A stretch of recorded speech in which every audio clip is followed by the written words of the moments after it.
Karena bapak memang seorang penyanyi dan dia memang punya basic musiknya luar biasa dan memang pemain piano. Piano juga, musisi lah bang ya. Musisi dan aku ingat banget itu bagaimana cara mengolah vokal waktu itu ya, belum sekolah di sekolah vokal ya.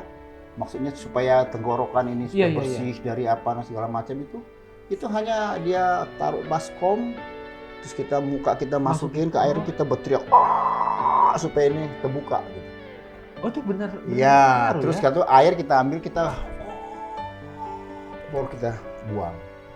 Oh jadi yang teriak jadi secara tradisional lah itu. Oh iya. Aku pernah dengar istilah itu, cuma nggak tahu itu benar. Itulah bapak almarhum. Oh jadi bisa dikatakan abang pertama kali nyanyi ya SD lah ya.